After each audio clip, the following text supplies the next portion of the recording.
Hello friends, it's Greg here again on the Blue Feather Ephemera channel. I have an eBay store by the same name where I sell vintage magazine print advertising. Today we're going to look at what sold recently in my eBay store. Now at the end of this video we're going to wrap up by comparing the current week of sales to the preceding week. We're going to look at the fourth quarter to date. We're going to look at this week compared to the same week of the fourth quarter of 2024, and we're also going to look at quarter to date of 25 compared to quarter to date of 24. That way I can get a good idea of whether my store is performing better in the fourth quarter of this year compared to last. It was an exciting week of sales, and I wish that every week the headline on the video would be, I've set a record, or I've got record sales, or I've made a record amount of money. And, you know, every week's not going to be like that. But as long as there are occasional weeks, that does reveal the trajectory of my store and that things are headed in the right direction. So today, believe it or not, I've got 42 ads to show you that sold in this 7-day period. It was an outstanding week. Let's get started. The fourth quarter, or some of us say Q4, this is the holiday season, and here we have a holiday picture that sold. This is not an advertisement. This is non-advertising magazine content, and this is sourced from a publication called Ideals, 1969. What you see in the picture here is a barn and a couple of folks enjoying a ride in a one-horse open sleigh. This looks like probably a New England setting here. I sold this picture for $11.77. Here's a nice ad that ran in American Girl magazine, 1941. The product is Dura-Gloss nail polish, and the company based in Paterson, New Jersey. And right here is a pretty teen girl, and she has a daisy. And we'll focus on that because there's a little saying that kids do, and I guess that's what this is about. You pluck the daisy blossoms one by one, and with each one you pluck, you say, he loves me or he loves me not. And then when you get to the end, if your last petal is he loves me, then you dig out all of the small, soft yellow part of the middle, and they break apart as you dislodge them. And you get those in your palm and toss them up in the air. And you're supposed to toss them real high. However many you catch, that's however many children you're supposed to have with the fella that loves you.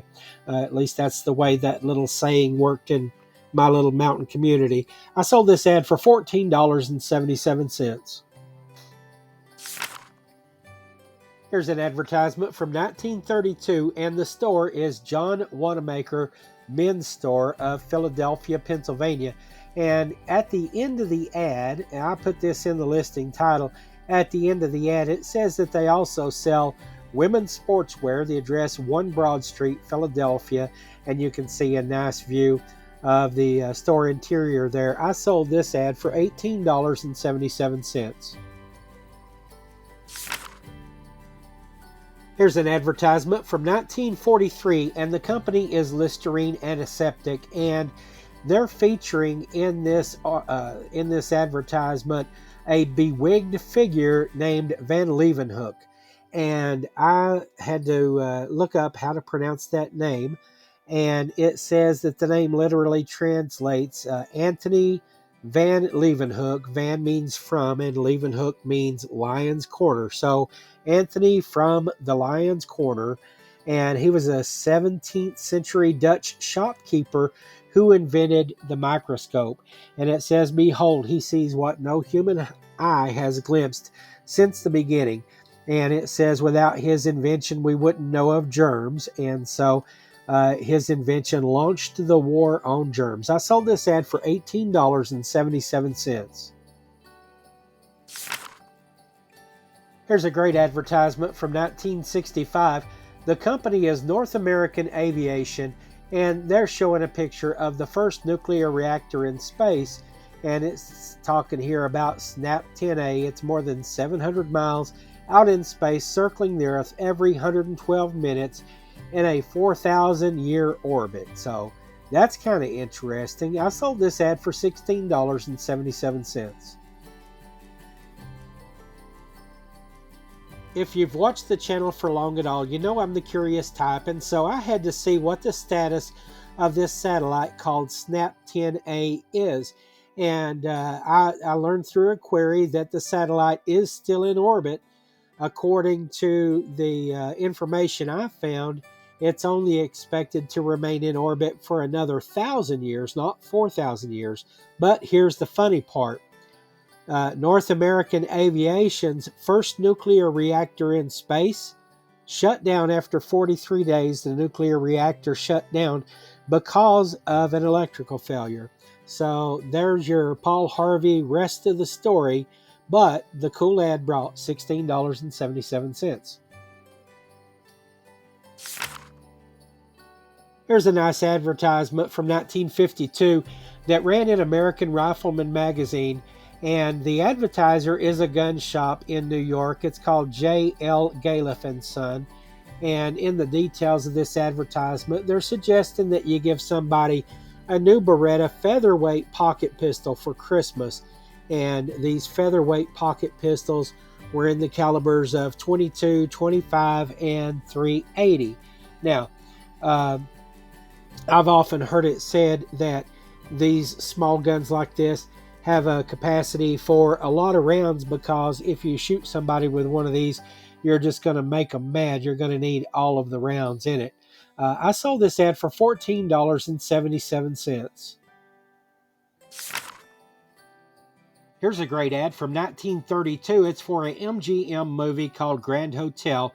And on this page, it has a nice graphic, it looks like, in the Art Deco style, and the list of stars. And over on the left, it mentions MGM Star Power. When you open this up and get to the middle, this is a 4-page ad, by the way. This is the second and third pages here. I believe that this was center folded, but MGM has a list of their stars there, including the Barrymore family, which we talked about in a recent video. They've got Jackie Cooper, very popular, Joan Crawford, Clark Gable, Greta Garbo, Buster Keaton, and so the list goes on. When you get over and flip it again to the 4th page on the back, you've got somebody toasting with champagne there, MGM Star Power. I sold this for $28.77. In this video, I'll have 2 or 3 sets of multiple ads on the same theme that sold to one buyer. And this buyer bought 5 advertisements, and they're all on the theme of HVAC, or heating and air, if you want to call it that. The first one here is for Lennox air conditioning. It's got a smiling, freckled-faced boy here, and he's being served some peas on his plate, but he's happy because life's so bright when the air's just right. I sold this one for $16.77, ran in a 1956 Better Homes and Gardens. This second ad to the customer shows this family with their dog, and the advertiser is Detroit Controls, and they're showing the thermostyled classic thermostat for use with your home HVAC appliances, and this ad sold for $13.77. The next 2 ads to that customer are both for a company called Trane. They make HVAC systems, and here they're specifically talking about industrial equipment or industrial HVAC for commercial buildings like a hospital or a sports arena. On the left side at the top, you see surgeons operating in a climate-controlled environment, and here you see athletes playing. Down at the bottom, it shows a technician, and then it talks about some of the challenges that HVAC solves, including this unit with as many rooms as there are problems to solve, and Trane takes care of all of them. And it also talks about supermarkets becoming bigger and better because of HVAC solutions there. I sold this ad for $18.77. The second advertisement for Trane shows all of the different areas where Trane appliances are in use. It talks about commercial, industrial, military, and residential applications for their products. And in the details of this ad here, you see the cool F-86 Super Sabre jet. That was one of our earliest jet fighter planes This ad, I didn't look at the year, 1952. That is the Korea War period, and F-86s were used effectively in Korea. At the top left, it looks like you're in the home of the pilot who flies one, and down at the bottom it shows commercial, industrial, another hospital there, and also residential applications where this product serves. I sold this ad for $16.77. Here's the fifth advertisement to that customer looking for HVAC ads. This one goes all the way back to 1936, and I would say that was about the earliest that residential air conditioning was even a thing. In my opinion, that's the best of my recollection about the state of the art at that time.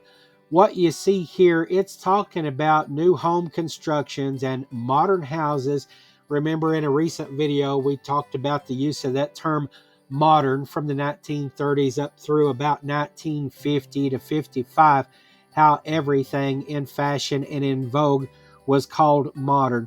On the page here, you see this house in Yonkers, New York, and I'm not real familiar with architecture. I don't know if you would call that the Cape Cod style, or maybe there is Dutch colonial mentioned over on the in the text of the page. It's something like that, but it talks about characteristics of new homes constructed, and General Electric is really touting all of their products here.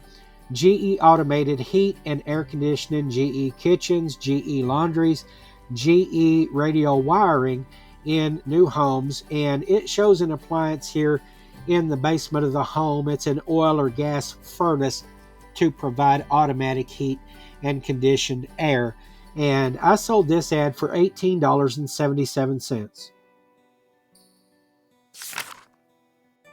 The way I start each of these segments, I feel a little bit like a magician saying, and for my next trick. Well, for my next trick, I've got another computer ad here, and I showed you a couple in the very last video from last week. And this one is also from the mid-1970s. I'm having good success with computer ads from that era. This is a Hewlett-Packard HP 9825A desktop computer, and on the right-hand side of the page is the HP 65 calculator. And calculators, they have a cult following. I don't understand it. I know a teacher who has only taught calculator math for pretty much his entire career, and he is actually a consultant with Texas Instruments, and Texas Instruments pays him to travel the country and train people on his products. So anyway, it could have been the calculator that sold this ad. That's what I'm getting at. From 1976, I sold this ad for $18.77. Next, I sold two Dr. Pepper ads to the same customer, and this has got a funny cartoon at the top. It says he always has to have his Dr. Pepper at 10, 2, and 4, and it's meant to be funny because there's somebody out in the water there yelling help, but the lifeguard is kicked back swelling his pop. And down at the bottom, it says managers of PX or ships service stores. So this is an advertisement from that magazine or publication called the Quartermaster Review. And I sold this ad for $18.77. And from 2 years earlier, 1944, you've got a Dr. Pepper ad from the same publication. In the details of this one, it shows the tanker, and he says, I'd give a month's pay for a Dr. Pepper.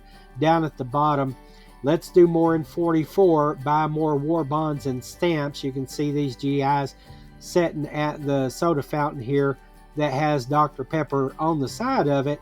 And you see another Dr. Pepper ad that looks familiar to us on the wall right there.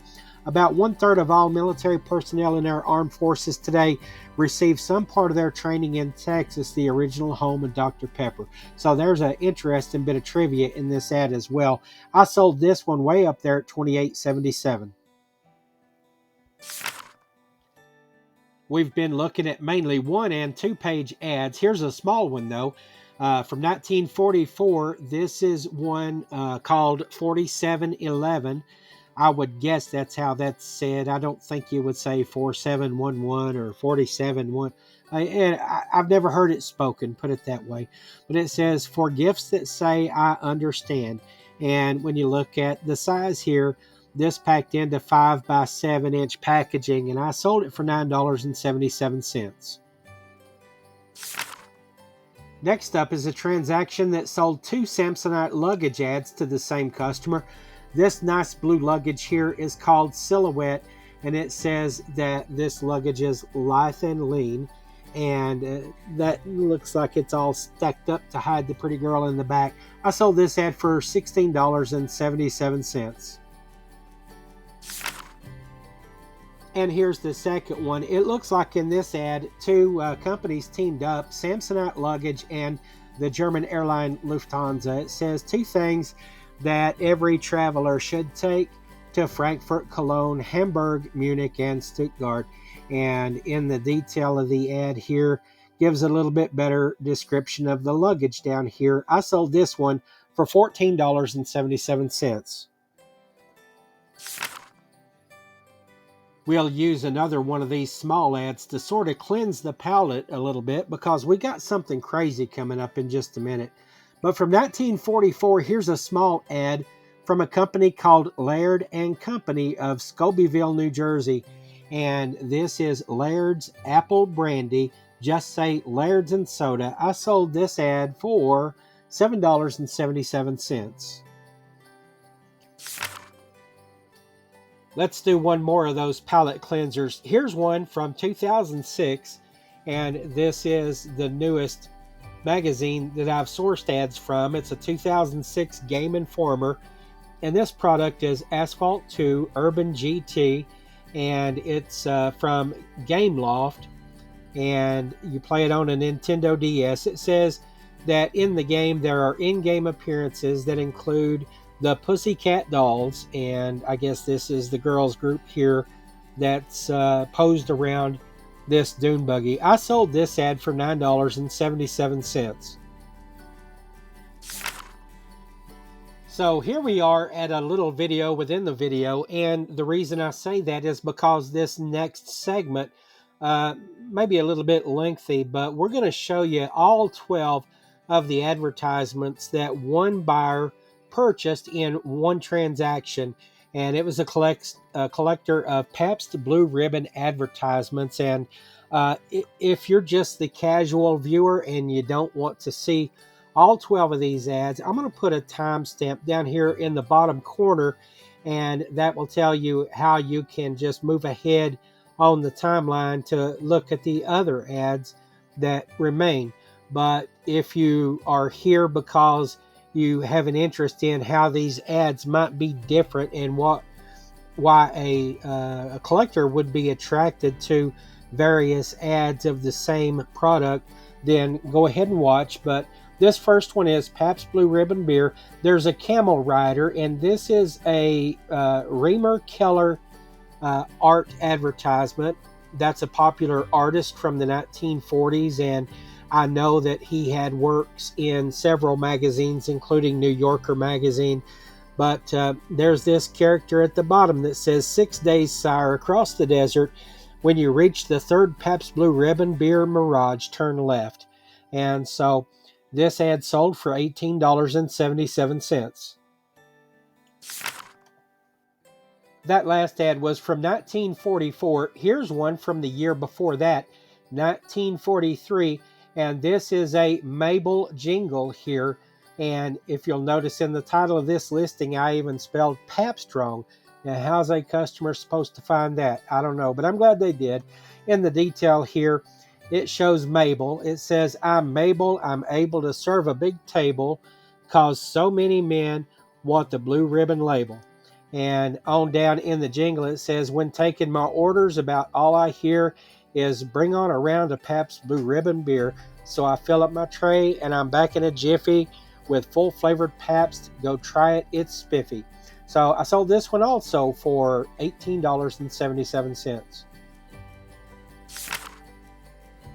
This ad is even older. It goes back to 1937, and it doesn't feature Mabel. It features a character named Lena. And the detail shows this 3-pound can of malt extract, and it's also Pabst Blue Ribbon, but it says this is the PP Company, which on the can you can see stands for Premier Pabst Corporation, and it's Blue Ribbon Malt. I sold this one. It's a smaller ad, roughly 6 inches by 6 inches, for $11.77. I changed up the order just a little bit so I could go ahead and show you the other malt extract ad from Pabst that sold. This one is from 3 years later, but you can see our friend Lena is still in this advertisement as well. Now, this is only a part of the advertisement that you see in this first listing picture. I'll show the rest of it in just a moment. This ran in Capper's Farmer magazine, and you can see the dimensions of the ad here are about 2.5 inches by a little bit over 11. Now, that is basically a third of a page, but quite a different orientation there, or quite a different perspective and ratio on the ad. But the buyer wanted this as well, and I sold it for $14.77. This Pabst Blue Ribbon beer ad is another from 1944 and another from Reamer Keller. And what you can see in this ad, it looks like they're in India this time. You've got these Hindu swamis, it appears, and one of them is climbing the snake rope and trying to latch on to a bottle of Pabst beer. And the fella down on the bed of nails says, "Bring me down a bottle of Blue Ribbon." And this one sold also for $18.77. This one from 1945 is my favorite. It's Pabst Blue Ribbon beer, and it's also a joke. You see a bunch of eyes in the dark, and you hear gurgle, gurgle, gurgle, and somebody says, "Hey, get a light, somebody just opened a bottle of Pabst."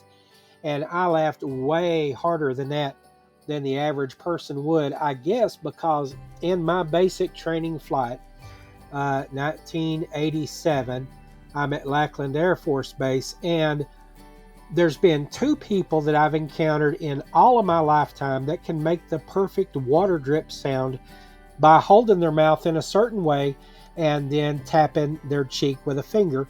And just so happened that one of the guys in my flight had that talent. And in a flight, an Air Force flight in basic training, you've got about 50 guys. They're divided into 2 different bays in the barracks, but the bays are open on the ends.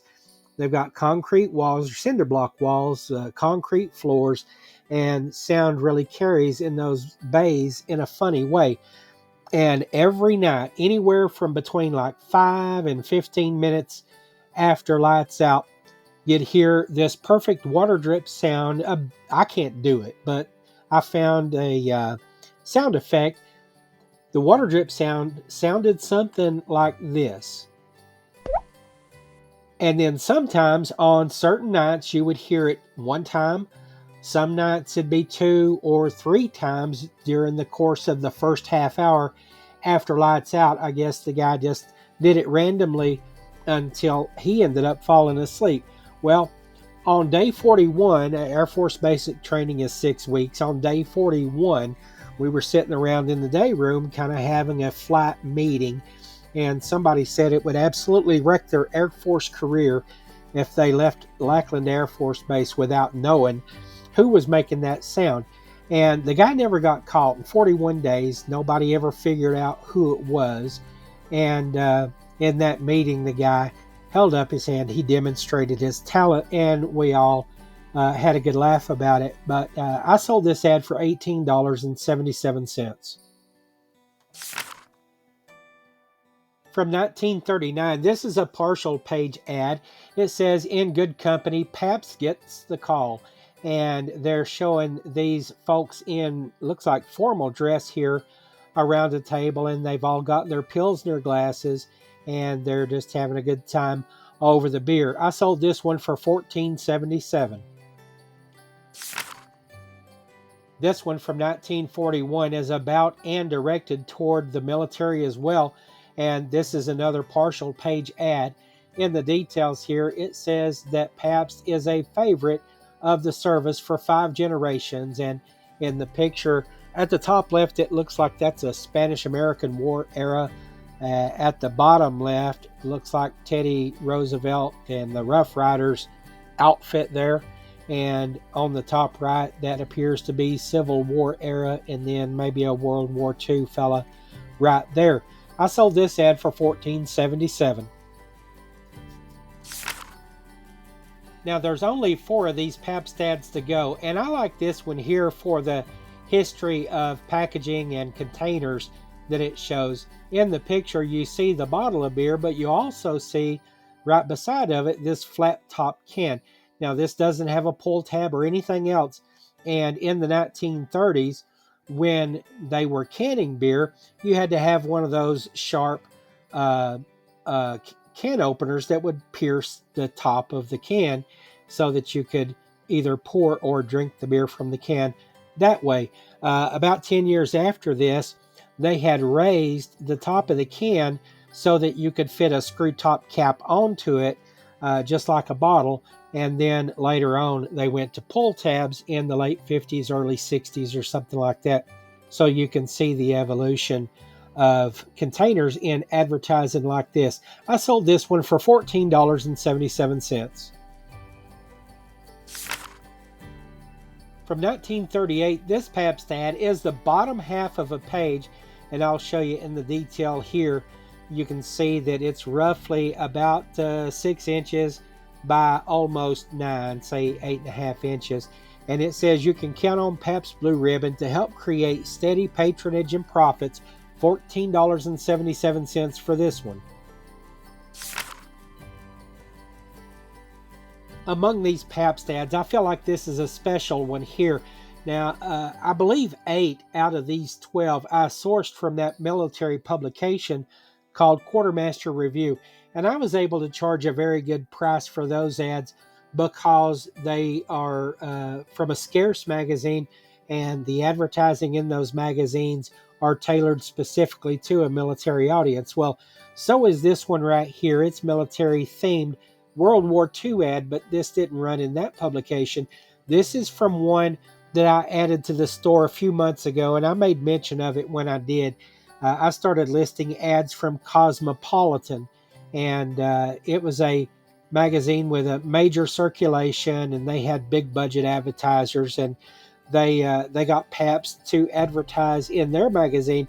But the cool thing about this ad right here is it says you can send a snapshot from home to make the soldier feel closer, and it gives you some tips for doing that. It said a soldier on the move needs a small photo that can fit in his wallet.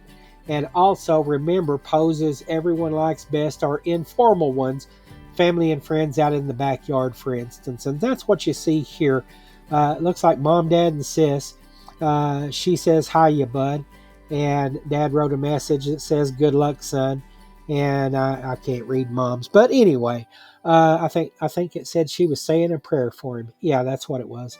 And so you can see this page has some wave over on the bound side, and that's not uncommon for older publications. It's clearly visible in the pictures so that they're aware of the condition when they get it.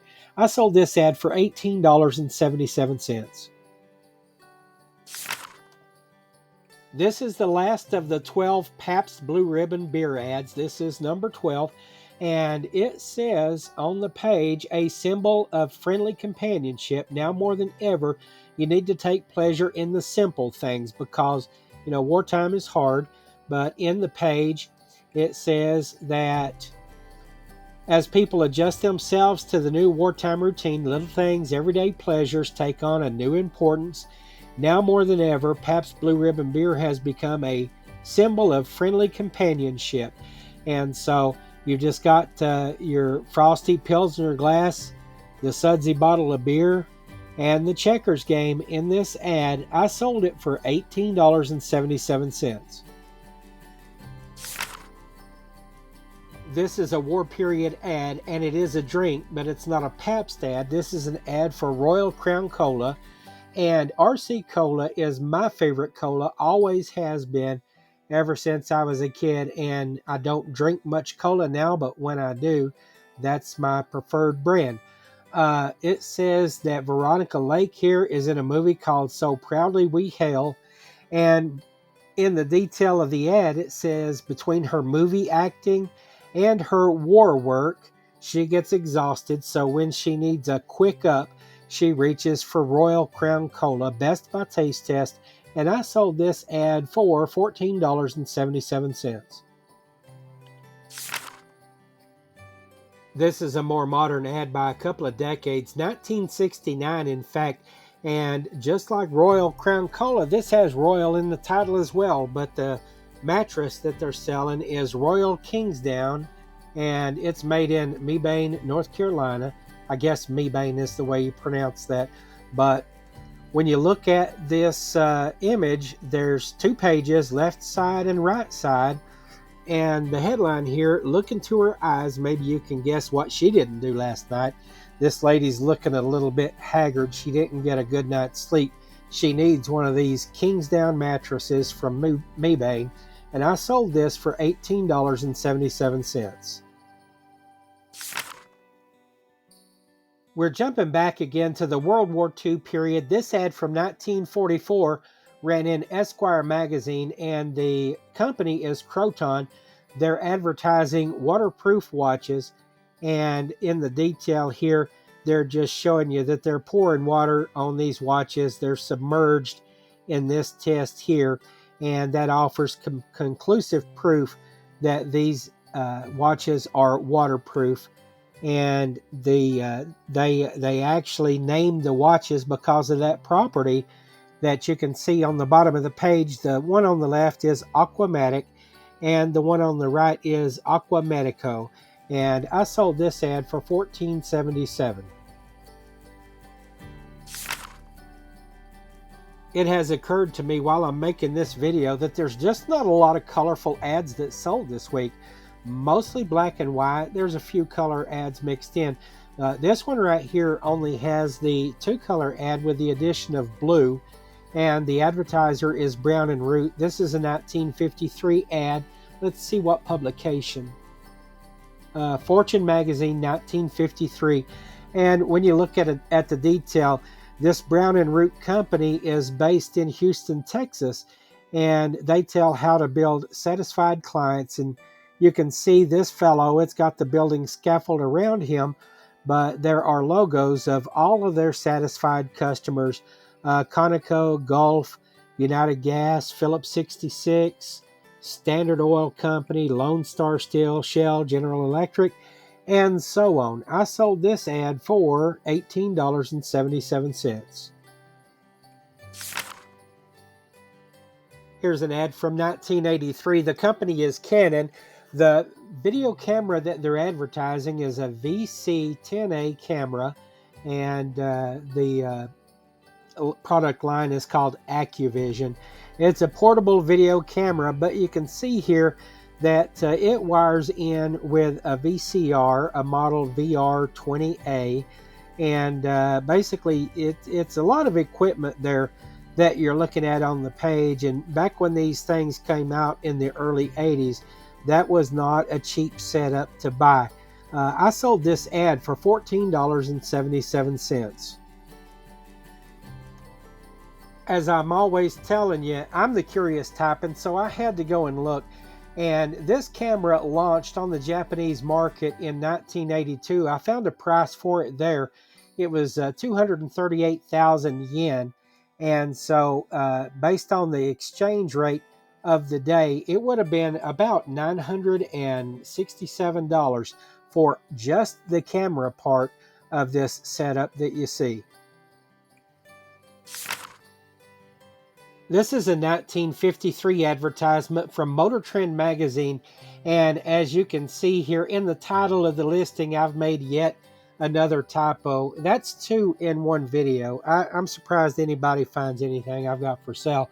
I plead old age and treachery, But what you see in the picture here are Mexican youth, and it's talking about a grueling race, a long distance race through Mexico called the Mexico Classic, 1,934 miles, and I'm not going to attempt to pronounce those names there, but it shows a Mercedes in the picture. It's talking about Bosch Automotive Electrical Equipment, and it's let's see, 3 Carrera Panamerica, Mexico.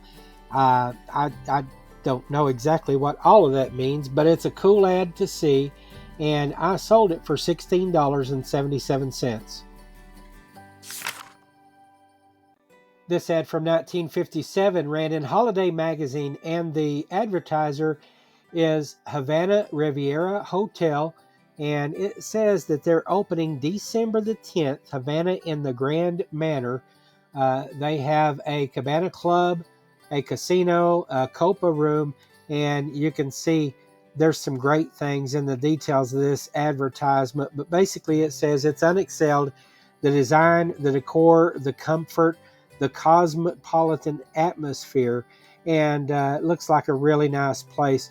And that makes me wonder how relations with that country might have fared if the politics had worked out different.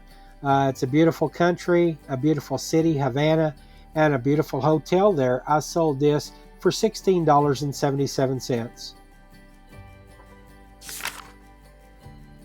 Here's a 1976 advertisement from Scientific American, and this ad gets a little bit technical. You can see at the top, Western Electric reports on implantation with a new twist, and it talks about their production of semiconductor chips and wafers and things like that. It goes into a lot of detail that would probably break my brain and burn out a few cells.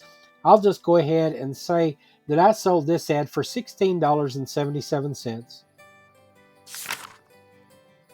This is a 1936 advertisement for the St. Regis Hotel located on Fifth Avenue.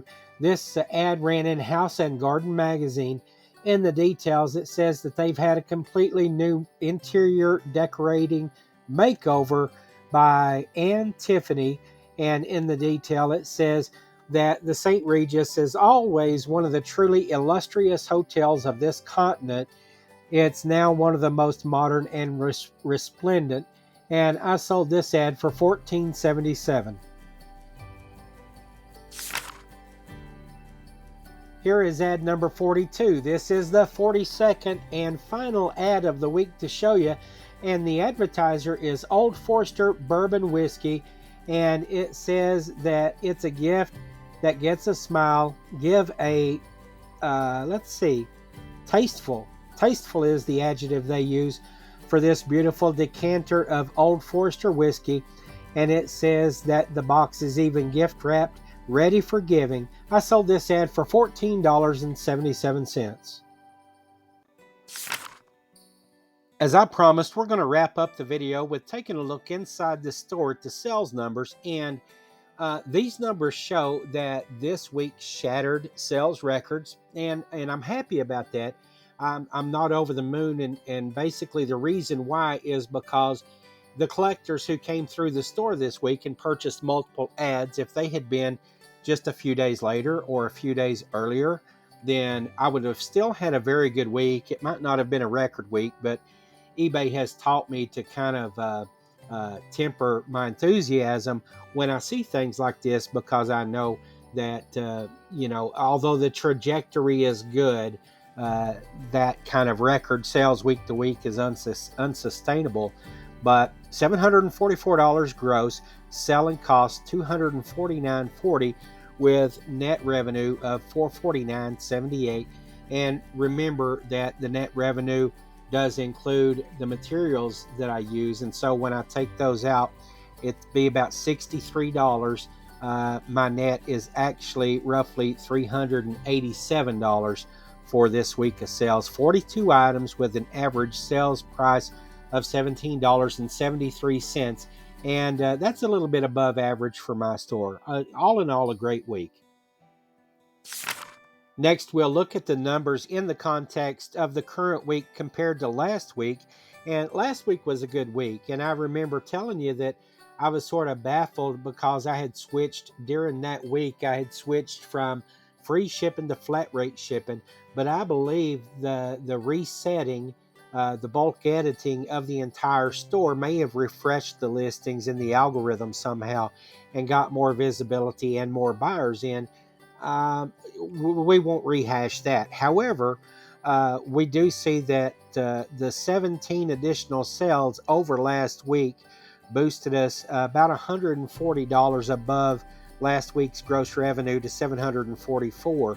And the net revenue, I did a little bit of a calculation there, and it looks like net revenues were up by about 64%, even though the average sales price per item was down about $5.25. Still a great week. Here's a quick look at the numbers in comparison to a year ago. On this screen, I've added into the bordered boxes the sales numbers that I pulled from the second week of 2024. And what you see here is that I had a good week in the second week of 2024. It beat most weeks last summer, and those figures would actually beat most weeks this summer as well. So that's kind of what you can expect as a seller as you move into the fourth quarter, which are some of our better weeks and months of the year. Well, you can see the sales number doubled from 21 last year to 42 this year, and that pretty much almost doubled the net revenue as well. Now we'll look at the entire quarter, and obviously at this point we're just looking at 2 weeks, but I'm going to show numbers like this throughout the remainder of the fourth quarter as well. But right now, so far in the quarter, these are our sales numbers: $1,319 gross, and I'm netting right about half of it. 67 total sales with an average sales price of $1,969. Now that looks pretty good. It looks pretty good to me. It may not mean that much to you as you look at this, but we'll look at it next in the context of a comparison to last year. In each video of the series, the last numbers that we're going to look at is the year-over-year comparison for the period to date. And so in the fourth quarter of 2025 to date, in other words, the first 2 weeks of this quarter compared to the first 2 weeks of the fourth quarter of 24, that's what we see here. Last year is in the bordered boxes, and starting at the top left, you can see that gross revenue has more than doubled. Right below that, sales volume has also more than doubled, and just to the right of that, you see my average sales price has ticked up by a little more than $1.50.